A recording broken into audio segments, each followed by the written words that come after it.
শখের তোলা ৮০ টাকা, তাই নিজের শখ পূরণে লাখ টাকার জিপ গাড়ি কিনতে না পারলেও গ্যারেজের বাতিল যন্ত্রাংশ দিয়েই বানিয়ে ফেলেছেন জিপ গাড়ি।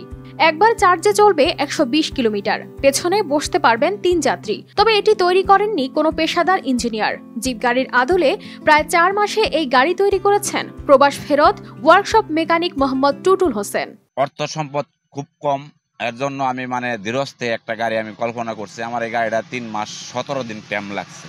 বিভিন্ন জায়গার থেকে আবার আমার এক বন্ধু পার্টনার আছে, তার মেশিন পত্র ব্যবহার করে ওই জায়গায় আমি থাইকা গাড়িটা আমি এভাবে সুন্দর করে মডেল করে আমি সাজাইছি। গাজীপুরের কালিয়াকৈরে ব্যাটারি চালিত এই গাড়ি ঘুরে বেড়াচ্ছে অলিতে গলিতে। আধুনিক যান্ত্রিক শহরে নানা ধরনের গাড়ি দেখে অভ্যস্ত থাকলেও এই গাড়ি তার ব্যতিক্রম। ব্যাটারি চালিত এই গাড়িতে রয়েছে ডিজিটাল মিটার, ফ্যান ও একটি সাউন্ড সিস্টেমও। আপনি অর্থ খরচ করলে আপনি এই গাড়ির মধ্যে ইঞ্জিনও করতে পারবেন, অর্থ খরচ করলে আপনি এসিও করতে পারবেন। প্রতিদিন সব খরচ বাদে আয় হয় ১০০০ টাকা। দেখতে জিপ গাড়ির মতো এই গাড়ি অটোরিকশার চেয়ে বেশি আরামদায়ক। গাড়ি দেখতে ও ঘুরে বেড়াতে প্রতিদিন ভিড় জমায় বিভিন্ন শ্রেণী পেশার মানুষ। এটা প্রাইভেট কারের মতো আমরা সেরকম কমফোর্টেবল ফিল পাচ্ছি, এখানে আরামদায়ক মনে হচ্ছে আমাদের জন্য। সানবিট সব দিবে সামাল। সানবিট ম্যাজিক প্রেস ডিশওয়াশিং এর মাথা ঘোরানো সলিউশন। প্রত্যন্ত অঞ্চলের নিম্নবিত্ত পরিবারের সন্তান টুটুল হোসেন। সংসারের অভাব অনটনের কারণে ৮ম শ্রেণীর বেশি পড়া হয়নি। পরে বিদেশে পাড়ি জমান। ছোটবেলা থেকেই তার শখ ছিল ৪ চাকার গাড়ির। তবে লাখ টাকায় কেনার সামর্থ্য না থাকায় নিজেই গাড়ি তৈরির সিদ্ধান্ত নেন। ছোটকালের থেকে কল্পনা গাড়ির স্বপ্নটা বেশি দেখতাম।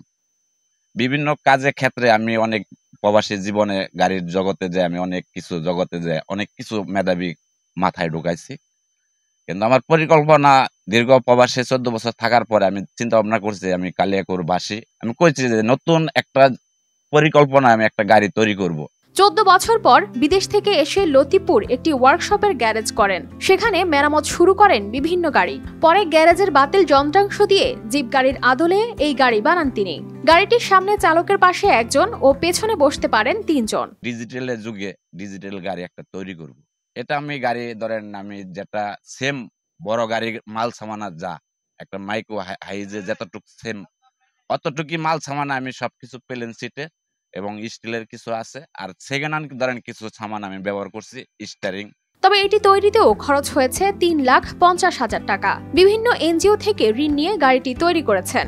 এটি তৈরি করতে তার সময় লেগেছে ৩ মাস ১৭ দিন। এতে রয়েছে ৫টি ব্যাটারি, একটি মোটর ও কন্ট্রোলার, ৪টি চাকা ও সামনে সাসপেনশন, পাওয়ার স্টারিং ইত্যাদি। অর্থ সম্পদ খুব কম, এর জন্য আমি ধীরস্থে একটা গাড়ি আমি কল্পনা করছি। আমার এই গাড়িটা ৩ মাস ১৭ দিন টাইম লাগছে। বিভিন্ন জায়গার থেকে আবার আমার এক বন্ধু পার্টনার আছে, তার মেশিন পত্র ব্যবহার করে ওই জায়গায় আমি থাইকা গাড়িটা আমি এভাবে সুন্দর করে মডেল করে আমি সাজাইছি। এটার বিনিময়ে আমার অনেক কিছু টাকা অর্থ সম্পদ নষ্ট করছি। তবে সরকারিভাবে আর্থিক সহযোগিতা পেলে নতুন নতুন গাড়ি তৈরি করতে পারবেন বলে জানান mechanic Tutul. News desk, RTV।